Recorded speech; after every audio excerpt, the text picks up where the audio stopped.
ಯತೋ ಜನ್ಮಾದ್ಯಸ್ಯ ಶ್ರುತಿಸುನಯಮಾನೈಕವಿಷಯಾತ್ ತಂತ್ರಸ್ತಂತ್ರಜ್ಞೋ ಗುರುರಪಿ ಗುರುರ್ಯಶ್ಚ ಜಗತಾಂ ವಿಮೂಢಾ ಯತ್ತತ್ವಂ ಪ್ರಕಟಮಿಹ ವೇತ್ತುಂ ಸುಮನಸೋ ಮುಕುಂದಂ ಧ್ಯಾಯಾಮಾಪಹತ ಕುಹಕಂ ತಂ ಸ್ವಮಹಸಾ ಸರ್ವವಿಘ್ನಃ ಪ್ರಶಮನಂ ಸರ್ವಸಿದ್ಧಿಕರಂ ಪರಂ ಸರ್ವಜೀವ ಪ್ರಣೇತಾರಂ ವಂದೇ ವಿಜಯತಂ ಹರಿಂ ಕರೋತು ಮಮ ಕಲ್ಯಾಣಂ ಹರಿರ್ಹಯಮುಖಾಪಿತಃ ಗುರುಶ್ಚ ಮಧ್ವನಾಮಾ ಮೇ ವರದೋಸ್ತು ನಿರಂತರಂ ವಾಣಿತೆ ಕರವಣ್ಯಂಬ ಚರಣೋರ್ತಿ ಸರ್ವದಾ ಮದ್ವಾಕ್ಯ ಸರಣಿ ಭೂಯಾತ್ ಶ್ರೀಮದಾಚಾರ್ಯ ಭಾವಕ ಸಮಾಶ್ರಯೇತ್ ಗುರುಂ ಭಕ್ತ್ಯಾ ಮಹಾವಿಶ್ವಾಸಪೂರ್ವಕಂ ನಿಕ್ಷೇಪೆ ಸರ್ವಭಾರಾಂಶ್ಚ ಗುರು ಶ್ರೀ ಪಾದಪಂಕಜೇ.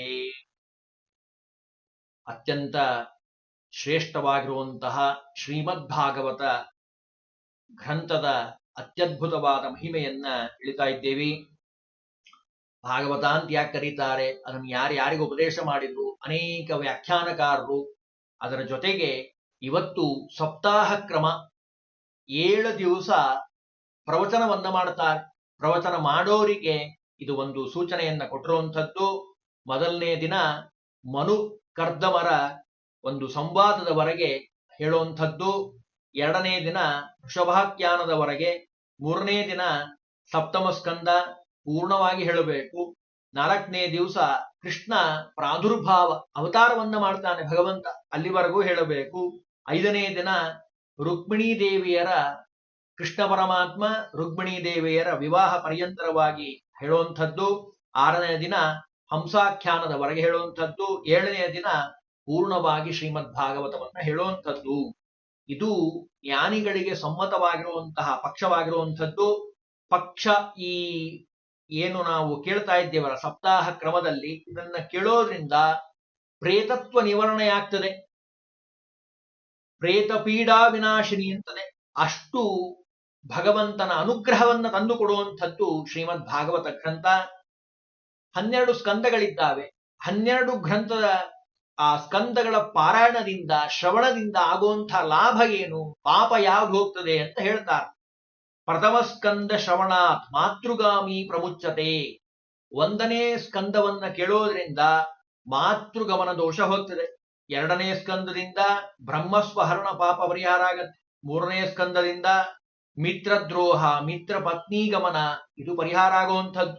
4ನೇ ಸ್ಕಂದ ಕೃತಜ್ಞತೆಯ ಪಾಪ ಪರಿಹಾರ ಆಗುವಂಥದ್ದು. ಕೃತಜ್ಞರಾಗಿ ಯಾವತ್ತೂ ನಾವಿರಬಾರದು, ಉಪಕಾರ ಸ್ಮರಣೆಯನ್ನು ಮಾಡೋನಾಗಿರಬೇಕು. 5ಮ ಸ್ಕಂದ ಶಿಶು ಹತ್ಯೆ ಏನಾದರೂ ಮಾಡಿದ್ರೆ ಆ ಪಾಪ ಪರಿಹಾರ ಆಗತ್ತೆ. 6ನೇ ಸ್ಕಂದ ಬ್ರಾಹ್ಮಣ ಪತ್ನಿ ಗಮನದಿಂದ ಬಂದಿರುವಂತಹ ದೋಷ ಪರಿಹಾರ ಆಗತ್ತೆ. 7ಮ ಸ್ಕಂದ ಸ್ತ್ರೀ ಹತ್ಯೆ ದೋಷ ಇದು ಪರಿಹಾರ ಆಗುವಂಥದ್ದು. 8ಮ ಸ್ಕಂದ ಬ್ರಾಹ್ಮಣ ಹತ್ಯೆ ಮಾಡಿದಂತಹ ದೋಷ ಪರಿಹಾರ ಆಗುವಂಥದ್ದು. ಇನ್ನು 9ಮ ಸ್ಕಂದ ಗೋಹತ್ಯೆ ಮಾಡಿದಂತಹ ದೋಷ ಪರಿಹಾರ ಆಗತ್ತೆ. 10ಮ ಸ್ಕಂದ ಅದರ ಶ್ರವಣದಿಂದ ಗುರು ಹತ್ಯೆ, ಸುರಾಪಾನ, ಗುರುಸ್ತ್ರೀ ಗಮನ, ಬಂಗಾರ ಕಳ್ಳತನ, ಸ್ವಪುತ್ರಿ ಗಮನ, ಮಾಂಸ ಭಕ್ಷಣ ಇವೆಲ್ಲವೂ 10ಮ ಸ್ಕಂದದಿಂದ ಪರಿಹಾರ ಆಗತ್ತೆ. 10ಮೇನ ವಿನಶ್ಯಂತಿ ತಥಾನ್ಯೇ ದೋಷ ಸಂಚಯ. ಎಷ್ಟೆಲ್ಲ ಹೇಳಿದ್ದಾರೆ ನೋಡಿ. ಇನ್ನು ಏಕಾದಶ 11ನೇ ಸ್ಕಂದದಿಂದ ಸೋದರಿ ಗಮನ, ಪಿತೃಹತ್ಯೆ ದೋಷ ಪರಿಹಾರ ಆಗತ್ತೆ. 12ನೇ ಸ್ಕಂದದ ಶ್ರವಣದಿಂದ ಪುರಾಣ ಹೇಳೋರಂಥ ಅವರನ್ನ ಅವಮಾನ ಮಾಡಿದ್ದರೆ ಅದರ ದೋಷ ಪರಿಹಾರ ಆಗತ್ತೆ. ಬರೇ ದೋಷ ಅಷ್ಟೇ ಹೋಗೋದಲ್ಲ, 12 ಸ್ಕಂದದಿಂದ ಪುಣ್ಯವೂ ಬರ್ತದೆ ಅಂತಾರೆ. 12 ಸ್ಕಂದದಿಂದ ಪ್ರಥಮ ಶ್ರವಣಾದೇವ ವೈಷ್ಣವಂ ತನಯಂ ಲಭೇ. ಎಷ್ಟೋ ಜನಕ್ಕೆ ಇವತ್ತು ನಾವು ಲೋಕದಲ್ಲಿ ನೋಡ್ತಾ ಇದ್ದೀವಿ, ನಮಗೆ ಒಳ್ಳೆ ಸುಪುತ್ರ ಆಗಬೇಕು ಅಂತ ಎಲ್ಲರಿಗೂ ಅಪೇಕ್ಷೆ. ಅದಕ್ಕೋಸ್ಕರವಾಗಿ ಮೊದಲನೇ ಸ್ಕಂದವನ್ನ ವಿಶೇಷವಾಗಿ ಶ್ರವಣ ಮಾಡಿರೋದ್ರಿಂದ ವಿಷ್ಣು ಭಕ್ತನಾದ ಮಗ ಅವನನ್ನ ಪಡಿತಾನೆ, ಮಗನನ್ನ ಪಡಿತಾನೆ. 2ನೇ ಸ್ಕಂದದಿಂದ ಉತ್ತಮ ಗತಿ, 3ನೇ ಸ್ಕಂದದಿಂದ ಭಗವಂತನ ಜ್ಞಾನ, 4ನೇ ಸ್ಕಂದದ ಶ್ರವಣದಿಂದ ನರಕದಿಂದ ಮುಕ್ತಿಯನ್ನ ಪಡಿತಾನೆ, 5ನೇ ಸ್ಕಂದದಿಂದ ಸತ್ಸಂಗತಿಯನ್ನ ಹೊಂತಾನೆ, 6ನೇ ಸ್ಕಂದದ ಶ್ರವಣದಿಂದ ಬ್ರಹ್ಮಹತ್ಯಾ ದೋಷ ಪರಿಹಾರ ಆಗುವಂಥದ್ದು, 7ನೇ ಸ್ಕಂದದ ಶ್ರವಣದಿಂದ ಭಗವಂತನ ಪ್ರೀತಿಯನ್ನ ಪಡಿತಾನೆ, 8ನೇ ಸ್ಕಂದದ ಶ್ರವಣದಿಂದ ಸಾಮ್ರಾಜ್ಯ ಭೋಗವನ್ನ ಪಡಿತಾನೆ, 9ನೇ ಸ್ಕಂದದ ಶ್ರವಣದಿಂದ ಸಂತತಿ ಒಳ್ಳೆಯ ವೃದ್ಧಿಯಾಗುವಂಥದ್ದು. 10ನೇ ಸ್ಕಂದದ ಶ್ರವಣದಿಂದ ಕೃಷ್ಣನ ಲೋಕವನ್ನೇ ಪಡಿತಾನೆ. ದಶಮಾಶ್ರವಣ ದೇವ ಕೃಷ್ಣ ಸಾಲೋಕ್ಯಮಾಪ್ನುಯಾತ್. ಇನ್ನು ಏಕಾದಶಸ್ಯ ಶ್ರವಣಾತ್ ಲಿಂಗದೇಹಾತ್ ಪ್ರಮುಚ್ಯತೆ. 11ನೇ ಸ್ಕಂದದ ಶ್ರವಣದಿಂದ ಲಿಂಗದೇಹದಿಂದ ಬಿಡುಗಡೆ ಹೊಂತಾನೆ. ದ್ವಾದಶಾಶ್ರವಣಾದ್ದೇವ ಸರ್ವಾಭೀಷ್ಟಮವಾಪ್ನಯಾತ್. 12ನೇ ಸ್ಕಂದವನ್ನ ಕೇಳೋದ್ರಿಂದ ತನ್ನ ಎಲ್ಲ ಅಭೀಷ್ಟವನ್ನ ಪೂರ್ಣ ಮಾಡಿಕೊಳ್ತಾನೆ. ಭಗವಂತ ಹಾಗೆ ಪೂರ್ಣ ಮಾಡಿಸ್ತಾನೆ. 12 ಸ್ಕಂದಗಳು ಅಷ್ಟು ಅಮೋಘವಾಗಿರುವಂತಹ ಅತ್ಯದ್ಭುತವಾದ ಮಹಿಮೆಯಿಂದ ಕೂಡಿರುವಂಥದ್ದು. ಭಾಗವತಕ್ಕೆ ನಾವು ಒಳಗಡೆ ಹೋಗೋ ಪ್ರವೇಶ ಮಾಡೋಕ್ಕಿಂತ ಮುಂಚೆ ಭಾಗವತದ ಮಹಿಮೆಯನ್ನ ಹೇಳಬೇಕು. ಶ್ರೀಮದ್ ಭಾಗವತದ ಮಹಿಮೆ ಅದು ಆಖ್ಯಾನ ರೂಪದಲ್ಲಿದೆ, ಕಥೆಯ ರೂಪದಲ್ಲಿರುವಂಥದ್ದು. ಪೂರ್ವದಲ್ಲಿ ತುಂಗಭದ್ರಾ ತೀರದ ಪಟ್ಟಣದಲ್ಲಿ ಆತ್ಮದೇವ ಅಂತ ಒಬ್ಬ ಒಳ್ಳೆಯ ಜ್ಞಾನಿ ಬ್ರಾಹ್ಮಣ ವಾಸವಾಗಿದ್ದಾನೆ. ಒಳ್ಳೆ ವೇದಾಂತಗಳನ್ನ ಅಧ್ಯಯನ ಮಾಡಿದಂಥವನು. ಅವನ ಹೆಂಡತಿ ಹೆಸರು ದುಂದುಲಿ ಅಂತ. ಅವನ ಹೆಂಡತಿ ಹೆಸರು ಬಹಳ ನೋಡ್ಲಿಕ್ಕೆ ಸುಂದರವಾಗಿದ್ದು, ಆದರೆ ಕಲಹ ಪ್ರಿಯಳು. ಯಾವಾಗ್ಲೂ ಜಗಳ, ಗಂಡನ ಜೊತೆಗೆ ಯಾವಾಗ್ಲೂ ಜಗಳ ಮಾಡುವಂಥವಳು. 50 ವರ್ಷ ಆದ್ರೂ ಸಂತತಿ ಆಗ್ಲಿಲ್ಲ. ಅನೇಕ ದಾನ ಧರ್ಮಗಳನ್ನ ಮಾಡಿದ್ದಾರೆ. ಆತ್ಮದೇವ ಸಾತ್ವಿಕ ಕಾಡಿಗೆ ಹೋಗಿದ್ದಾನೆ. ಅಲ್ಲಿ ಒಬ್ಬ ಸಿದ್ಧ ಪುರುಷರ ಭೇಟಿಯಾಗಿದೆ. ಅವನ ಹತ್ರ, ಆ ಗುರುಗಳ ಹತ್ರ ಹೇಳದ, ತಂದೆಲ್ಲ ಕಷ್ಟವನ್ನ ಹೇಳಿಕೊಂಡ. ನಾನು ಹಿಂಗಿದ್ದೇನೆ, ಇಂಥವನು, ನನಗೆ ಇಷ್ಟೊಂದು ಸಮಸ್ಯೆ ಆಗ್ತಾ ಇದೆ ಅಂತೆಲ್ಲ ಹೇಳ್ದ. ಪಾಪ ಹೆಂಡತಿಯಂತೆ ಮನೆಯಲ್ಲಿ ಕಟ್ಟಿದಂತಹ ಆಕಳು ಕೂಡ ಬಂಜೆಯಾಗಿರುವಂಥದ್ದು, ಸಂತತಿನೇ ಇಲ್ಲ. ನನ್ನ ಬದುಕೇ ಬಹಳ ವ್ಯರ್ಥ ಆಗಿದೆ, ದಯವಿಟ್ಟೇನಾದ್ರೂ ಮಾಡಿ, ನೀವು ಸಿದ್ಧ ಪುರುಷರು, ನೀವು ಸ್ವಲ್ಪ ನಮಗೆ ಅನುಗ್ರಹವನ್ನ ಮಾಡಬೇಕು. ಅದಕ್ಕೆ ಅವರು ಜ್ಞಾನಿಗಳ ಸ್ವಭಾವವೇ ಹಾಗೆ. ಅವನನ್ನ ನೋಡಿದ್ರು. ನೋಡಿ ದಿವ್ಯ ಜ್ಞಾನದಿಂದ ಹೇಳಿದ್ರು, ನೋಡಪ್ಪ, ನಿನಗೆ 7 ಜನ್ಮಗಳವರೆಗೆ ಪುತ್ರ ಪ್ರಾಪ್ತಿ ಇಲ್ಲ. ಅವನು ಮತ್ತಷ್ಟು ದುಃಖದಿಂದ ಆತ್ಮದೇವ ಬೇಡಿಕೊಂಡ, ದಯವಿಟ್ಟು ನೀವು ಹೆಂಗರ ಮಾಡ್ರಿ, ಏನಾದ್ರೂ ಮಾಡಿ ನಮಗೆ ಅನುಗ್ರಹ ಮಾಡ್ರಿ. ನಮ್ಮಿಂದ ನೀನು ಬಲಾತ್ಕಾರವಾಗಿ ಪುತ್ರನನ್ನ ಪಡೆದರೂ ನಿನಗೆ ಸುಖ ಲಭಿಸೋದಿಲ್ಲ. ಆದರೂ ನೀನು ಪ್ರಾಣಾರ್ಪಣೆಗೆ ಸಿದ್ಧವಾದನ್ನ ನೋಡಿ ಸಾಯ್ತೀನಿ ಅಂತ ಹೊರಟಿದ್ದೀಯಲ್ಲಪ್ಪ, ಆದ್ರೂ ನಿಂಗೆ ನಿನ್ನ ಮೇಲೆ ಕರುಣೆ ಹೋಗ್ತಾ ಇದೆ. ಆಗ್ಲಿ, ನಿನಗೆ ಒಂದು ಪುತ್ರನನ್ನ ನಾನು ಕರುಣಿಸ್ತೀನಿ ಅಂತ ಹೇಳಿದ್ರು. ಆತ್ಮದೇವನಿಗೆ ಒಂದು ಫಲವನ್ನ ಮಂತ್ರಿಸಿ ಕೊಟ್ರು. ಇದನ್ನ ನಿನ್ನ ಮಡದಿಗೆ ಹೋಗಿ ಕೊಡು, ಒಳ್ಳೆಯ ಮಗ ಹುಡ್ತಾನೆ ಅಂತ ಕೊಟ್ರು. ಇವನ್ ಬಂದ, ತಗೊಂಡ್ಕೊಂಡು ಬಂದ. ಮತ್ತೆ ಕೊಡಬೇಕಾದ್ರೆ ಅವರೊಂದು ಮಾತು ಹೇಳಿದ್ರು, ನೋಡಪ್ಪ, ಈ ಹಣ್ಣು ತಿನ್ನೋದಷ್ಟೇ ಮುಖ್ಯ ಅಲ್ಲ, ನಿಯಮಬದ್ಧವಾಗಿರಬೇಕು, ಸುಳ್ಳು ಮಾತಾಡಬಾರದು, ದೇವರ ಸ್ಮರಣೆ ಮಾಡಬೇಕು, 1 ಹೊತ್ತು ಊಟ ಮಾಡಬೇಕು, 1 ವರ್ಷ ಜ್ಞಾನಿಗಳ ಬ್ರಾಹ್ಮಣರ ಸೇವೆಯನ್ನ ಮಾಡಬೇಕು. ನಿನ್ನ ಹೆಂಡತಿಗೆ ಹೇಳಿದನ್ನೆಲ್ಲ ಅಂತ ಹೇಳಿ ಪಾಪ ಅನುಗ್ರಹ ಮಾಡಿ ಕೊಟ್ರು. ಮನೆಗೆ ಬಂದಂತಹ ಆತ್ಮದೇವ ಈ ಎಲ್ಲ ನಿಯಮಗಳನ್ನ ಹೆಂಡತಿಗೆ ಹೇಳಿ ಹಣ್ಣನ್ನ ಕೊಟ್ಟ.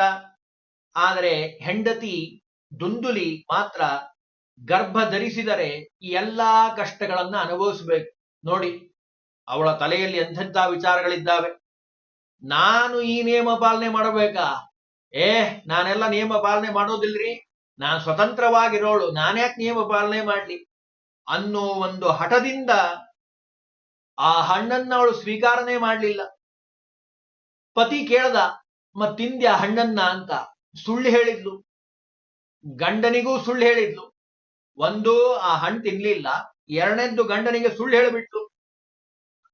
ಮತ್ತೆ ಗರ್ಭ ಮತ್ತೆ ದೊಡ್ಡದಾಗೋದು, ದೇಹದಲ್ಲಿ ಬದಲಾವಣೆ ಆಗೋದು ಅದೆಲ್ಲ ಗೊತ್ತಾಗ್ತದಲ್ಲ, ಅದು ಗೊತ್ತಾಗಬಾರದು ಅಂತ ಹೇಳಿ ತನ್ನ ತಂಗಿಯ ಮನೆಗೆ ಹೋಗಿ ಅಲ್ಲಿ ವಾಸ ಮಾಡ್ಲಿಕ್ಕೆ ಪ್ರಾರಂಭ ಮಾಡಿದ್ಲು. ಹೇಳಿ ಕಳಿಸಿದ್ಲು. ಯಾರೋ ಕೇಳಿದ್ರೆ ನಾನು ಗರ್ಭಿಣಿಯಾಗಿದ್ದೀನಿ ಅಂತ ಹೇಳಿದ್ಲು. ಪ್ರಸವ ಆದ್ಮೇಲೆ ಮಗುವನ್ನ ಕೊಡೋದಾಗಿ ಹೇಳಿದ್ಲು. ಎಷ್ಟೆಲ್ಲ ಹೇಳಿದ್ದಾರೆ ನೋಡಿ. ಪ್ರಸವ ಆದ ಕೂಡ್ಲೆ ಆ ಮಗುವನ್ನ ಕೊಡೋದಾಗಿ ಹೇಳಿ ದುಂದುಲಿಗೆ ಹಣ್ಣನ್ನ, ಏನ್ ಹಣ್ಣು ಕೊಟ್ಟಿದ್ರಲ್ಲ, ಆ ಹಣ್ಣು ಏನ್ ಮಾಡ್ಬೇಕು, ಮತ್ತೆ ಆ ಹಣ್ಣನ್ನ ಏನ್ ಮಾಡಿದ್ದು, ಹಸುವಿಗೆ ಕೊಟ್ಲು. ಆ ಹಸು ಅದನ್ನ ಸ್ವೀಕಾರ ಮಾಡಿರುವಂಥದ್ದು ದುಂದುಲಿಗೆ ಆ ಹಣ್ಣನ್ನ ಹಸುವಿಗೆ ತಿನ್ನಿಸಬೇಕು ಅಂತ ಹೇಳಿ ಆ ತಂಗಿಯ ಮಾತಿನಂತೆ ಹಣ್ಣನ್ನ ದುಂದುಲಿ ತನ್ನ ಮನೆಯ ಹಸುವಿಗೆ ಕೊಟ್ಟಿದ್ದಾಳೆ. ತಾನು ಆ ಸ್ವೀಕಾರನೆ ಮಾಡಲಿಲ್ಲ. ಮತ್ತೆ ತಾನು ಬಸುರಿ ಆಗಿದ್ದೇನೆ, ಗರ್ಭಿಣಿ ಸ್ತ್ರೀ ಆಗಿದ್ದೇನೆ ಅಂತ ಸುಳ್ಳು ಹೇಳ್ತಾ ಓಡಾಡಿದ್ಲು. ಎಲ್ಲರಿಗೂ ಹೇಳಿದ್ಲು. ಪಾಪ ಜನ ಬಸುರಿ ಹೆಣ್ಮಗಳು ಅಂತ ಬೇಕಾದಷ್ಟು ಮಾಡಿಕೊಟ್ಲು. ಮೃಷ್ಟಾನ್ನವನ್ನ ಸ್ವೀಕಾರ ಮಾಡ್ತಿದ್ಲು. 6 ತಿಂಗಳು ಆದಂತೆ ಗರ್ಭಿಣಿ ಸ್ತ್ರೀಯರ ಚಿಹ್ನೆಯನ್ನ ತೋರಿಸ್ಲಿಕ್ಕೆ ಪ್ರಾರಂಭ ಮಾಡಿದ್ಲು. ಅಷ್ಟರಲ್ಲಿ ಆ ತಂಗಿಗೆ ಗಂಡು ಮುಖವನ್ನ ಹೆತ್ತಿದ್ದಾಳೆ. ಅವಳ ತಂಗಿ ಅವ್ರ ಮನೆಯಲ್ಲೇ ಇದ್ಲಲ್ಲ, ಹುಟ್ಟಿದ ಕೂಡಲೇ ರಹಸ್ಯವಾಗಿ ಆ ದುಂದುಲಿಗೆ ಆ ಮಗುವನ್ನ ಕೊಟ್ಟಿದ್ದಾಳೆ. ದುಂದುಲಿ ಅಲ್ಪ ಸ್ವಲ್ಪ ಗರ್ಭಿಣಿ ಸ್ತ್ರೀಯರಂತಂದ ಮೇಲೆ ಸ್ವಲ್ಪ ವೇದನೆ ಬಂದ ಹಾಗೆ ನಾಟಕವನ್ನ ಮಾಡಿದ್ದಾಳೆ. ಸೂಲಗಿತ್ತಿಯನ್ನ ಕರೆಸಿ ಅಷ್ಟೊತ್ತರೊಳಗೆ ಗಂಡು ಮಗು ಆಗಿದೆ ಅಂತ ಪ್ರಚಾರ ಮಾಡಿದ್ಲು. ಆತ್ಮದೇವನಿಗೂ ಬಹಳ ಸಂತೋಷ ಆಗಿಬಿಡ್ತು. ಅಂತೂ ಕೂಸೇ ಆಗಲ್ಲ ಅಂತ ಅನ್ನೋನಿಗೆ ಒಳ್ಳೆ ಕೂಸಾಗಿದೆ, ಅದು ಗಂಡು ಕೂಸಾಗಿದೆ. ಬಹಳ ಸಂತೋಷ ಆಯ್ತು. ಬ್ರಾಹ್ಮಣರಿಗೆಲ್ಲ ಕರೆದ, ದಕ್ಷಿಣೆ ಕೊಟ್ಟ, ಜಾತಕರ್ಮ ಸಂಸ್ಕಾರ ಮಾಡ್ದ. ದುಂದುಲಿ ಮಗನಿಗೆ ದುಂದುಕಾರಿ ಅಂತ ಹೆಸರಿಟ್ಟು. ಹೆಸರಂಗಿದೆ ನೋಡ್ರಿ, ದುಂದುಕಾರಿ. ಆಮೇಲೆ ಇವಳು ನಿಜವಾದ ತಾಯಿ ಅಲ್ಲಲ್ಲ, ತಾಯಿ ಆಗೇ ಇಲ್ಲ. ಹಾಲೆಲ್ಲಿಂದ ಬರಬೇಕು? ಅದಕ್ಕೇನ್ ಮಾಡಿದ್ಲು, ನನ್ನ ತಂಗಿಗೆ ಕೊಟ್ಟಿರ್ತೀನಿ, ಅವಳಿಗೆ ಕೂಸಾಗಿದೆ, ಹಾಗಾಗಿ ಅವಳೇ ಹಾಲು ಕುಡಿಸ್ಲಿ. ನಿಜವಾಗ್ಲೂ ಅವಳದೇ ಮಗು, ಅದು ಯಾರಿಗೂ ಗೊತ್ತಾಗ್ಲೇ ಇಲ್ಲ ಅನ್ನೋ ಹಾಗೆ ನಾಟಕವನ್ನ ಮಾಡ್ತಾ ಇದ್ದಾಳೆ. 3 ತಿಂಗಳು ಕಳೆದ ಮೇಲೆ ಆತ್ಮದೇವ ಅವನ ಮನೆಯಲ್ಲಿ ಹಸು ಇತ್ತಲ್ಲ, ಅದು ಒಂದು ಗಂಡು ಕೂಸನ್ನ ಹಾಕಿದೆ. ನೋಡಿ ಆ ಹಣ್ಣಿನ ಪ್ರಭಾವ, ಜ್ಞಾನಿಗಳ ಕೈಯಿಂದ ಬಂದಿರುವಂತಹ ಹಣ್ಣು ಎಷ್ಟು ಫಲಿಸ್ತದೆ ಅನ್ಲಿಕ್ಕೆ ಇದು ಉದಾಹರಣೆಯಾಗಿರುವಂಥದ್ದು. ಆ ಆಕಳು ಕೂಸನ್ನ ಹಾಕಿರುವಂಥದ್ದು, ಹೆತ್ತಿರುವಂಥದ್ದು. ಆದ್ರೆ ಒಂದು ವಿಲಕ್ಷಣವಾದ ಒಂದು ಚಿಹ್ನೆ ಇದೆ ಆ ಮಗುವಿನಲ್ಲಿ. ಕಾರಣ ಏನು ಅಂದ್ರೆ, ಆ ಮಗುವಿನ ಕಿವಿ ಇದೆ ಅಲ್ಲ, ಅದು ಗೋಕರ್ಣ. ಅಂದ್ರೆ ಆಕಳಿನ ಕಿವಿ ಹೇಗಿರ್ತದೋ ಹಾಗೆ ಆ ಮಗುವಿನ ಕಿವಿ ಇದೆ. ಅತಿ ಮಾನುಷವಾಗಿರುವಂಥದ್ದು, ಆ ಭಗವಂತನ ಅನುಗ್ರಹದಿಂದ ಆಗುವಂಥದ್ದು. ಆ ಕೂಸಿನ ಕಿವಿ ಆಕಳಿನಂತೆ ಇರುವಂಥದ್ದಾದ್ರಿಂದ ಅವನಿಗೆ ಗೋಕರ್ಣ ಅಂತ ಹೆಸರಿಟ್ಟು. ನೋಡಿ ಎಷ್ಟೆಲ್ಲ ವರ್ಣನೆ ಮಾಡುತ್ತದೆ ಭಾಗವತ ಮಹಿಮೆ. ಕಾಲ ಗತಿಸಿದೆ. ಗೋಕರ್ಣ ಮತ್ತು ದುಂದುಕಾರಿ ಇಬ್ರು ಬೆಳೆದು ದೊಡ್ಡವರಾಗಿದ್ದಾರೆ. ಗೋಕರ್ಣ ಒಳ್ಳೆಯ ಸ್ವಾಧ್ಯಾಯ, ಅಧ್ಯಯನ, ಪಾಠ, ಪ್ರವಚನ, ಪಾಂಡಿತ್ಯ, ಸದಾಚಾರ ಇದರಲ್ಲೇ ಬೆಳೆದಿದ್ದಂಥವನು, ಭಗವನ್ನಿಷ್ಠನಾಗಿರುವಂಥವನು. ಆದರೆ ದುಂದುಕಾರಿ ದುರ್ನಡತೆಯಿಂದ ಕೂಡಿರುವಂಥವನು, ಆಚಾರಹೀನನಾಗಿರುವಂಥವನು, ಸಂಧ್ಯಾದಿ ಕರ್ಮಗಳನ್ನ ಬಿಟ್ಟಂಥವನು, ಕ್ರೂರವಾಗಿ ವರ್ತನೆ ಮಾಡುವಂಥವನು, ಕಳುವು ಮಾಡುವಂಥವನು, ದೇವಬ್ರಾಹ್ಮಣರನ್ನ ದ್ವೇಷ ಮಾಡುವಂಥವನು, ದುಷ್ಟರ ಸಹವಾಸ ಮಾಡುವಂಥವನು, ಆಡೋ ಮಕ್ಕಳನ್ನ ಬಾವಿಗೆಸೆಯುವಂಥವನು. ಅವನ ಗುಣವನ್ನು ವರ್ಣನೆ ಮಾಡ್ತದೆ. ಎಷ್ಟೆಲ್ಲ ನೀಚ ಸ್ವಭಾವ ಅವನದು. ನಿತ್ಯ ವ್ಯಭಿಚಾರ, ನಿತ್ಯ ಆಚಾರ ರಹಿತನಾಗಿರುವಂಥವನು, ಕೆಟ್ಟವರ ಸಂಪರ್ಕವನ್ನ ಮಾಡುವಂಥವನು, ಬಂಗಾರವನ್ನ ಹಣವನ್ನ ಕದಿಯುವಂಥವನು, ಪೋಲು ಮಾಡುವಂಥವನು. ಇದರಿಂದ ಆತ್ಮದೇವ ಪೂರ್ಣ ದರಿದ್ರನಾಗಿದ್ದಾನೆ. ನಿತ್ಯ ವೆಚ್ಚಕ್ಕೆ ಹಣ ಇಲ್ದಂತಾಗಿದೆ. ಸಿದ್ಧ ಪುರುಷರ ಮಾತು ಮತ್ತೆ ನೆನಪಾಗ್ತಾ ಇದೆ. ನಿನಗೀ ಜನ್ಮದಲ್ಲಿ ಯೋಗ ಇಲ್ಲ, ಇದ್ರೂ ಹುಟ್ಟಿದ್ರು ಅವನು ನಿನಗೆ ದಕ್ಕೋದಿಲ್ಲ, ಒಳ್ಳೆ ಮಗಾನ್ ಸಿಗೋದಿಲ್ಲ ಅಂತ ಬೇಕಾದಷ್ಟು ಹೇಳಿದ್ರು. ಆದ್ರೂ ಅಸಾರಹ ಕಲು ಸಂಸಾರೋ ದುಃಖ ರೂಪಿ ವಿಮೋಗಃ ಅಂತ ಹೇಳದ ಹಾಗೆ ನಮ್ಮ ಸಂಸಾರ ಯಾವಾಗ್ಲೂ ಮನುಷ್ಯನನ್ನ ಎಳಿತಾ ಇರ್ತದೆ. ಗೊತ್ತು ನಮಗೆ ಇದರಿಂದ ಕಷ್ಟ ಆಗ್ತದೆ, ಕ್ಷಣಿಕ ಸುಖ, ಪೂರ್ಣವಾದ ಸುಖ ಸಿಗೋದಿಲ್ಲ ಅಂತ ಗೊತ್ತಿದ್ರು ಮನುಷ್ಯನ ಮನಸ್ಸು ವಿಕಾರಗೊಂಡು ಅಲ್ಲೇ ವಿರಾಗ, ವಿಶಿಷ್ಟವಾದ ರಾಗ, ಭಕ್ತಿ ಆ ಸಂಸಾರದಲ್ಲಿ ದೇವರ ಮೇಲೆ ಭಕ್ತಿ ಬರೋದೇ ಇಲ್ಲ. ವೈರಾಗ್ಯ, ಪಾಪ ಇವನು ಮಹಾಜ್ಞಾನಿ, ಪಾಪ ಆತ್ಮದೇವ, ಅವನಿಗೆ ಬಹಳ ಮನಸ್ಸಿಗೆ ನೋವಾಗಿ ಅರಣ್ಯಕ್ಕೆ ಹೋಗಿ ಏಕಾಂತದಲ್ಲಿ ಶ್ರೀಕಾಂತನನ್ನ ಧ್ಯಾನ ಮಾಡಬೇಕು ಅಂತ ಹೊರಟಿದ್ದಾನೆ. ಪಾಪ ಹೊರಟ, ತನ್ನ ಭಕ್ತಿ ಪಡೆಯೋಣ ಭಕ್ತಿಯಿಂದ. ತಂದೆ ಅರಣ್ಯಕ್ಕೆ ಹೋದ ಮೇಲೆ ಹೇಳೋರು ಕೇಳೋರು ಯಾರ ಇದ್ರೆ ಮನೆಯಲ್ಲಿ ಮನೆ ಚೆನ್ನಾಗಿರ್ತದೆ. ಇವನಿಗೆ ಹೇಳೋರು ಕೇಳೋರು ಯಾರು ಇಲ್ದಂಗೆ ಆಗ್ಬಿಡ್ತು ಮನೆಯೊಳಗೆ. ದುಂದುಕಾರಿ ಹಣಕ್ಕಾಗಿ ದುಂದುಲಿಯನ್ನ ಅಂದ್ರೆ ತನ್ನ ತಾಯಿಯನ್ನೇ ಪೀಡಿಸ್ಲಿಕ್ಕೆ ಶುರು ಮಾಡ್ದ. ನೀನು ಕೊಡ್ತೀಯೋ ಮತ್ತೇನ್ ನೀನು ಹಣವನ್ನ ಅಂತ ಹಿಂಗ್ ಹೆದರ್ಸ್ಲಿಕ್ಕೆ ಶುರು ಮಾಡ್ದ. ಎಲ್ಲಿ ಬಚ್ಚಿಟ್ಟಿದ್ದಾನೆ ನನ್ನ ತಂದೆ, ನನಗೆ ಹಣ ಕೊಡು, ಇಲ್ಲ ನಿನ್ನನ್ನು ಸಾಯಿಸ್ಬಿಡ್ತೀನಿ ಅಂತ. ತಾಯಿಗೆ ನೋಡ್ರಿ ಎಂತ ದುಷ್ಟನಾಗಿರುವಂತ ಒಂದು ದುಂದುಲಿ. ಮಗನಿಂದ ಬೆದರಿಕೆ ಹೊಡೆತಗಳನ್ನ ಅನುಭವಿಸಿ ಆ ತಾಯಿ, ಬೇಸತ್ತಿರುವಂತಹ ತಾಯಿ ಮನೆಯ ಹಿಂದಿನ ಹಾಳು ಬಾವಿಯಲ್ಲಿ ಬಿದ್ದು ಪ್ರಾಣವನ್ನ ಬಿಟ್ಟಿದ್ದಾಳೆ. ಮಗನ ಒಂದು ಒತ್ತಡ ಕಾಟಕ್ಕೋಸ್ಕರವಾಗಿ ಜನ ಎಲ್ಲ ಬಂದು ಅವಳನ್ನ ಮೇಲೆ ಎಳೆದು ಹಾಕಿದ್ದಾರೆ. ಗೋಕರ್ಣ ಅವಳಿಗೆ ಅಂತ್ಯ ಸಂಸ್ಕಾರವನ್ನ ಮಾಡಿ ಅವನೂ ಮನೆ ಬಿಟ್ಟು ಹೋಗ್ಬಿಟ್ಟ. ಇವನ್ ಸ್ವಭಾವವನ್ನು ನೋಡಿ ದುಂದುಕಾರಿಗೆ ಏನಾಗ್ಬಿಡ್ತೀಗ, ತಂದೆನೂ ಇಲ್ಲ ತಾಯಿನೂ ಇಲ್ಲ, ಹೇಳೋರಿಲ್ಲ ಕೇಳೋರಿಲ್ಲ ಅನ್ನೋ ಹಾಗಾಗಿ ನಿತ್ಯದಲ್ಲಿ ವೇಷ ಸಂಪರ್ಕವನ್ನ ಮಾಡುವಂಥದ್ದು, ಹಣವನ್ನ ಕದಿಯುವಂಥದ್ದು, ಬೆಳ್ಳಿ ಬಂಗಾರ ಹೊಡೆದು ಬಡದು ಇನ್ನೊಬ್ಬರಿಗೆ ಹಿಂಸೆಯನ್ನು ಕೊಡುವಂಥದ್ದು. ಅಷ್ಟೇ ಅಲ್ಲ, ಕೊಡ್ಲಿಲ್ಲ ಅಂದ್ರೆ ಹಿಂಸೆಯನ್ನು ಮಾಡುವಂಥದ್ದು. ಹೀಗೆಲ್ಲ ಮಾಡ್ಲಿಕ್ಕೆ ಪ್ರಾರಂಭ ಮಾಡಿದ್ದಾನೆ. ತಗೊಂಡು ಹೋಗೋದು, ಅವರಿಗೆ ಕೊಟ್ಟು ಸಂತೋಷವನ್ನ ಪಡಿಸೋದು ಸ್ತ್ರೀಯರಿಗೆ. ಒಂದ್ ದಿವಸ ಏನಾಯ್ತು, ಕಾಲ ಕಳೆದಂತೆ ಇವನು ಹಣ ಇವನಲ್ಲಿ ಖಾಲಿಯಾದಾಗ ದೊಡ್ಡ ದೊಡ್ಡ ಶ್ರೀಮಂತರ ಮನೆಗೆ ಹೋದ ಕಳ್ಳತನ ಮಾಡಬೇಕು ಅಂತ. ಅವರು ಇವನನ್ನ ಹಿಡಿದಿದ್ದಾರೆ. ರಾಜರು ಇವನನ್ನ ಹುಡುಕ್ತಾ ಇರಬಹುದು, ಸಿಕ್ಕಾಕೊಂತೀನಿ ಅಂತನ್ನೋ ಭಯ ಇವನಿಗೆ ಪ್ರಾರಂಭ ಆಗಿದೆ. ದುಂದುಕಾರಿಯ ಕೊರಳಿಗೆ ಉರುಳನ್ನ ಹಾಕಿದ್ದಾರೆ. ಯಾಕೆ ಇಷ್ಟೆಲ್ಲ ಕೆಟ್ಟ ಕೆಲಸ ಮಾಡಿದ್ದಾನೆ, ಜನ ಎಲ್ಲ ಹಿಡಿದ್ರು ಅವನ್ನ, ಇಷ್ಟೆಲ್ಲ ಕೆಟ್ಟ ಕೆಲಸ ಮಾಡಿದ್ದಾನೆ, ರಾಜನ ಹತ್ರ ತಗೊಂಡೋದ್ರು. ಅವನಿಗೆ ಏನ್ ಮಾಡಿದ್ದಾರೆ, ಉರುಳನ್ನ ಹಾಕಿದ್ದಾರೆ. ಅದಾದ ಮೇಲೆ ಪ್ರಾಣ ಹೋಗದೇ ಇರೋ ಹಾಗೆ ಇಷ್ಟೆಲ್ಲ ಅವನ ಪಾಪ ಎಷ್ಟಿತ್ತು ಅಂದ್ರೆ ನಾನಾ ವಿಧವಾದ ಪಾಪ ಮಾಡದಂತವನು. ಉರಿ ಹಚ್ಚಿದ್ರು ಅವನ ಪ್ರಾಣ ಹೋಗ್ಲಿ ಅಂತ. ಒದ್ದಾಡಿ ಒದ್ದಾಡಿ ಪ್ರಾಣವನ್ನ ಬಿಟ್ಟಿದ್ದಾನೆ. ದೊಡ್ಡ ಒಂದು ಗುಂಡಿಯನ್ನ ತೆಗೆದು, ತಗ್ಗನ್ನ ತೆಗೆದು ಅದರಲ್ಲಿ ಅವನನ್ನ ಹೂಳಿಬಿಟ್ರು. ಜನರು ದುಂದುಕಾರಿ ಎಲ್ಲಿ ಅಂತ ಕೇಳಿದಾಗ, ಯಾರಾದ್ರೂ ಕೇಳಿದಾಗ ವ್ಯಾಪಾರಕ್ಕೆ ದೂರ ಹೋಗಿದ್ದಾನೆ ಅಂತ ಹೇಳಿ ಜನ ಎಲ್ಲ ಹೋಗ್ಬಿಟ್ರು. ಇತ್ತ ದುಂದುಕಾರಿ ಏನಿದ್ದಾನಲ್ಲ, ಅಪಮೃತ್ಯುವಿಗೆ ಈಡಾಗಿರೋದ್ರಿಂದ ಪ್ರೇತನಾಗಿ ಗಾಳಿಯ ರೂಪದಲ್ಲಿ ದಿಕ್ಕೆಟ್ಟು ಸಂಚಾರ ಮಾಡ್ತಾ ಇದ್ದಾನೆ. ಕೆಲ ದಿನದ ನಂತರ ಗೋಕರ್ಣ ತನ್ನ ಅಣ್ಣನ ಮರಣದ ಸಮಾಚಾರ ಅವನಿಗೆ ತಿಳಿದಿರುವಂಥದ್ದು. ಗೋಕರ್ಣ ಗಯಾ ಕ್ಷೇತ್ರಕ್ಕೆ ಹೋಗಿ ಶ್ರಾದ್ದ ಮಾಡಿದ್ದಾನೆ. ನೋಡ್ರಿ, ಇಷ್ಟೆಲ್ಲಾ ದುಷ್ಟನ ಮಾಡಿದ್ರು ಅಣ್ಣನ ಸಲುವಾಗಿ ಅಣ್ಣ ಉದ್ಧಾರ ಆಗ್ಲಿ ಅಂತ ಹೇಳಿ ಶ್ರಾದ್ದಾದಿ ಕರ್ಮಗಳನ್ನು ಮಾಡಿದ್ದಾನೆ. ಅಷ್ಟೆಲ್ಲ ಮಾಡಿ ಊರಿಗೆ ಬಂದ ಪಾಪ ದುಂದುಕಾರಿ ಪ್ರೇತ ರೂಪದಿಂದ ಅವನಿಗೆ ಕಾಣಿಸಿರುವಂಥದ್ದು. ನೀನ್ ಯಾರು ಅಂತ ಕೇಳ್ದ. ನಿನಗಿಂತ ದುರ್ದೇಶ ಬರ್ಲಿಕ್ಕೆ ಕಾರಣ ಏನು? ಆಗ ಅವನು ಹೇಳ್ತಾನಂತೆ, ಗೋಕರ್ಣನ ಮಾತನ್ನ ಕೇಳಿ, ನಾನು ಪ್ರೇತ ರೂಪದಲ್ಲಿರುವಂತಹ ದುಂದುಕಾರಿ ಅಂತ ಆರ್ತವಾಗಿ ಅತ್ತ. ಬಾಯಿನಲ್ಲಿ ಮಾತಾಡ್ಲಿಕ್ಕೆ ಬಾಯಿ ಇಲ್ಲ ಸರಿಯಾಗಿ. ಸೊನ್ನೆಯಿಂದ ಏನೋ ಹೇಳ್ದ. ಗೋಕರ್ಣನ ಕೈಯಲ್ಲಿರುವಂತಹ ನೀರು ಅಭಿಮಂತ್ರಣ ಮಾಡಿ ಅವನ ಮೇಲೆ ಹಾಕಿದಾಗ ಸ್ವಲ್ಪ ಅಸ್ಪಷ್ಟವಾಗಿ ಅವನು ಮಾತಾಡ್ತಾ ಇದ್ದಾನೆ. ಗೋಕರ್ಣ, ನಾನು ನಿನ್ನ ಅಣ್ಣ ದುಂದುಕಾರಿ. ಕಳೆದ ಜನ್ಮದ ಒಂದು ಪ್ರಭಾವದಿಂದ ಮಾಡಿರುವಂತಹ ದುಷ್ಕೃತ್ಯಗಳಿಂದ ನಾನು ಈ ಪ್ರೇತತ್ವವನ್ನು ಪಡೆದಿದ್ದೇನೆ. ತಂದೆ ತಾಯಿಯನ್ನ ಬಿಡಿಸಿದ್ದೇನೆ, ಅವರು ಸಾವಿಗೆ ನಾನೇ ಕಾರಣನಾಗಿದ್ದೇನೆ. ವೇಷಾಸ್ತ್ರಂಗವನ್ನ ಮಾಡಿದ್ದೇನೆ, ಹಣವನ್ನ ಕದ್ದಿದ್ದೀನಿ, ಎಲ್ಲಾ ಕೆಟ್ಟ ಕೆಲಸಗಳನ್ನ ಮಾಡಿದ್ದೇನೆ. ಜನ ಏನು ಮಾಡಿದ್ರು ಅಂದ್ರೆ, ಒಂದಿನ ಉರುಳು ಹಾಕಿದ್ದಾರೆ, ಕೊಂದು ನನ್ನನ್ನ ಬಾವಿಯಲ್ಲಿ ಬೆಂಕಿಯಲ್ಲಿ ಹಾಕಿ ಸಾಯಿಸಿದ್ದಾರೆ.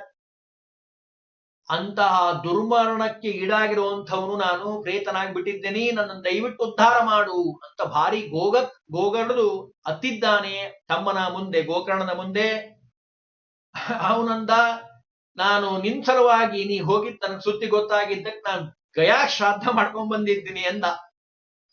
ಅದಕ್ಕೆ ಅವನು ಹೇಳ್ತಾನೆ, ನೋಡು, ನಾವು ಮಾಡಿರೋ ಪಾಪಕ್ಕೆ ಗಯಾ ಶ್ರಾದ್ದ ಮಾಡಿದ್ರೆ ಫಲ ಆಗೋದಿಲ್ಲ, ನಿನಗೆ ಬಿಡುಗಡೆ ಆಗ್ಬೇಕಾಗಿತ್ತಲ್ಲ ಅಂತ ನಾ ಶ್ರಾದ್ದ ಮಾಡಿ ಬಂದಿದ್ದೇನೆ. ಅದಕ್ಕೆ ಅವನು ಹೇಳ್ತಾನೆ, ನನ್ನ ಪಾಪ ಗುರುತರವಾಗಿರುವಂಥದ್ದು, ದೊಡ್ಡದಾಗಿರುವಂಥದ್ದು, ಅದಕ್ಕೆ ಹೋಗೋದಿಲ್ಲ, ಬೇರೆ ಏನಾದ್ರೂ ಉಪಾಯ ಹುಡುಕು.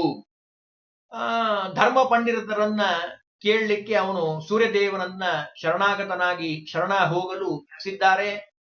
ಎಲ್ಲ ವಿದ್ವಾಂಸರು ಸೂರ್ಯನಾರಾಯಣನನ್ನ ಉಪಾಸನೆ ಮಾಡು. ಆ ಸೂರ್ಯನಾರಾಯಣ ಇವನಿಗೆ ಉಪದೇಶವನ್ನ ಮಾಡ್ತಾನೆ ಅಶರೀರವಾಗಿ. ದುಂದುಕಾರಿಯ ಪಾಪ ವಿಮೋಚನೆಗಿರುವಂತಹ ಒಂದೇ ಒಂದು ಉಪಾಯ ಅಂದ್ರೆ ಅದು ಶ್ರೀಮದ್ ಭಾಗವತ ಸಪ್ತಾಹ ಸಮಾರಂಭ ಏರ್ಪಾಡು ಮಾಡಬೇಕು. ಸಪ್ತಾಹ ಕ್ರಮದಲ್ಲಿ ಭಾಗವತ ಶ್ರವಣ ಆಗಬೇಕು. ಗೋಕರ್ಣ ದಿವಾಕರ ಅಂದ್ರೆ ಸೂರ್ಯನ ಆದೇಶದಂತೆ ನಗರಕ್ಕೆ ಬಂದು ತನ್ನ ಮನೆ ಮುಂದೆ ಒಳ್ಳೆ ಸಪ್ತಾಹ ಕ್ರಮದಲ್ಲಿ ಶುದ್ಧವಾಗಿ ಸ್ನಾನವನ್ನ ಮಾಡಿ ಆ ಭಾಗವತ ಶ್ರವಣವನ್ನ ಮಾಡ್ತಾ ಇದ್ದಾನೆ. ಹೇಳ್ತಾ ಇದ್ದಾನೆ, ದುಂದುಕಾರಿಯ ಪ್ರೇತ ಯೋನಿ ಅದರಿಂದ ಮುಕ್ತನಾಗಿ ಸದ್ಗತಿ ಹೊಂದಲಿ ಅಂತ ಮನಸಾ ಸಂಕಲ್ಪಿಸಿ ಪ್ರಾರಂಭ ಮಾಡಿದ್ದಾನೆ. ಜನ್ಮಾದ್ಯಶ್ರಯತ ಆ ಶ್ಲೋಕದಿಂದ ಪ್ರಾರಂಭ ಪೂರ್ಣವಾಗಿ ಶ್ರೀಮದ್ ಭಾಗವತವನ್ನ ಹೇಳಿದ್ದಾನೆ. ಅದರ ಪ್ರಭಾವದಿಂದ ದುಂದುಕಾರಿಯ ಪ್ರೇತತ್ವ ಪರಿಹಾರ ಆಗಿರುವಂಥದ್ದು. ಅದು ಹೇಗೆ ಪರಿಹಾರ ಆಯ್ತು ಅಂದಕ್ಕೆ ಉದಾಹರಣೆ ಹೇಳ್ತಾರೆ. 7 ಗಣ್ಣಿನ ಆ ಬಿದಿರಿನ ಒಂದು ಕಂಬ, ಆ ಕಂಬದಲ್ಲಿ ಹಂದರದಲ್ಲಿ ಅವನು ಗಾಳಿಯ ರೂಪದಲ್ಲಿ ಬಂದು ಕೂತಿದ್ದ. ಒಂದೊಂದು ಸ್ಕಂದ ಮುಗಿದ ಹಾಗೂ ಮೊದಲನೇ ದಿನ ಮುಗೀತು, ಮೊದಲನೇ ಗಂಟು ಹೊಡೀತು, ಸ್ಫೋಟಗೊಂಡಿರುವಂಥದ್ದು. ಹೀಗೆ 7 ದಿವಸಕ್ಕೆ 7 ಗಂಟು ಅದು ಸ್ಫೋಟವಾಗಿರುವಂಥದ್ದು. ಕೊನೆಯ ದಿನ ದುಂದುಕಾರಿಯ ಪ್ರೇತತ್ವ ನಿವಾರಣೆಯಾಗಿ ಅವನಿಗೆ ಒಂದು ಒಳ್ಳೆ ದಿವ್ಯವಾದ ಶರೀರ ಬಂದಿರುವಂಥದ್ದು. ಕೊರಳಲ್ಲಿ ತುಳಸಿ ಮಾಲೆ, ಮೈ ಮೇಲೆ ಪೀತಾಂಬರ, ಅಂಗಾಂಗಗಳಲ್ಲಿ ಆಭರಣ, ಮಂಡಿತನಾಗಿ ರಾರಾಜಿತನಾಗಿರುವಂಥವನು. ಅಲ್ಲಿಯೇ ಪ್ರವಚನ ಮಾಡ್ತಾ ಇರುವಂತಹ ಗೋಕರ್ಣನಿಗೆ ತಮ್ಮನಾಗಿರುವಂತಹ ಮಹಾಜ್ಞಾನಿ, ಸದಾಚಾರದಿಂದ ಕೂಡಿರುವಂತಹ ಗೋಕರ್ಣನಿಗೆ ನಮಸ್ಕಾರ ಮಾಡಿ, ನೀನೇ ಪ್ರಿಯ ಬಂಧು ನನಗೆ. ಇವತ್ತು ನಿನ್ನ ಭಾಗವತ ಶ್ರವಣದಿಂದ, ಆ ಕಥೆಯ ಶ್ರವಣ ಮಾಡೋದ್ರಿಂದ ಸಪ್ತಾಹ ಕ್ರಮದಲ್ಲಿ ಪ್ರೇತತ್ವ ನನಗೆ ನಿವಾರಣೆ ಆಗಿರುವಂಥದ್ದು. ವಿಷ್ಣು ಲೋಕಕ್ಕೆ ಕರೆದೊಯ್ಯುವಂತಹ ಏಕಮಾತ್ರ ಸಾಧನ ಅಂತ ಏನಾದ್ರೂ ಇದ್ರೆ ಅದು ಕಲಿಯುಗದಲ್ಲಿ ಅದು ಶ್ರೀಮದ್ ಭಾಗವತ. ನೀನು ಪ್ರವಚನವನ್ನ ಮಾಡಿದ್ದೀಯಾ, ನನ್ನನ್ನು ಉದ್ಧಾರ ಮಾಡಿದ್ದೀಯಾ ಅಂತ ಹೇಳಿ ಅಭಿನಂದನೆ ಮಾಡಿದ್ದಾನೆ. ವಿಷ್ಣು ಲೋಕಕ್ಕೆ ಕುರಿತು ವೈಕುಂಠ ಲೋಕಕ್ಕೆ ಆ ಪ್ರಯಾಣವನ್ನ ಬೆಳೆಸಿದ್ದಾನೆ. ಇದನ್ನೆಲ್ಲ ನಾವು ಕೇಳಿದಾಗ ನಾವೆಲ್ಲರೂ ಶ್ರವಣ ಮಾಡ್ತಾ ಇದ್ದೇವೆ. ಇವನೊಬ್ನೇ ಯಾಕೆ ಮಾತ್ರ ವೈಕುಂಠಕ್ಕೆ ಹೋದ ಅಂತ ಕೇಳಿದ್ರೆ ಅದಕ್ಕೆ ಗೋಕರ್ಣ ಹೇಳ್ತಾನೆ, ಶ್ರೀಮದ್ ಭಾಗವತ ಸಪ್ತಾಹವನ್ನ ದೃಢವಾದ ಭಕ್ತಿಯಿಂದ ಉಪವಾಸದಿಂದ ಕೇಳಬೇಕು. ಅವನು ಉಪವಾಸದಿಂದ ಕೇಳಿದ್ದಾನೆ, ಗಾಳಿಯ ರೂಪದಲ್ಲಿ, ಏನೋ ಆಹಾರ ಸಿಗೋದಿಲ್ಲ. ಶ್ರದ್ಧೆಯಿಂದ ಕೇಳಿದ್ದಾನೆ, ಭಕ್ತಿಯಿಂದ ಕೇಳಿದ್ದಾನೆ. ಎಲ್ಲರೂ ಕೇಳಿದ್ದೇ ಆದ್ರೆ ನಿಶ್ಚಿತವಾಗಿ ವೈಕುಂಠಕ್ಕೆ ಕರೆದುಕೊಂಡು ಹೋಗ್ತಾರೆ ಅಂತ ಹೇಳಿ ಭಾಗವತದ ಮಹಿಮೆಯನ್ನು ತಿಳಿಸಿದ್ದಾರೆ. ಇನ್ನು ನಾಳೆಯಿಂದ 12 ಸ್ಕಂದಗಳ ಅನುಕ್ರಮಣಿಕೆಯನ್ನ ಮಹಾಜ್ಞಾನಿಗಳಾಗಿರುವಂತಹ ವಾದರಾಜ ಸ್ವಾಮಿಗಳವರು ರಚನೆಯನ್ನು ಮಾಡಿಕೊಟ್ಟಿದ್ದಾರೆ. ಅದರ ಆಧಾರದ ಮೇಲೆ 12 ಸ್ಕಂದಗಳ ಯಥಾಮತಿಯಾದ ಅರ್ಥವನ್ನ ತಿಳಿಲಿಕ್ಕೆ ಪ್ರಯತ್ನವನ್ನ ಮಾಡೋಣ.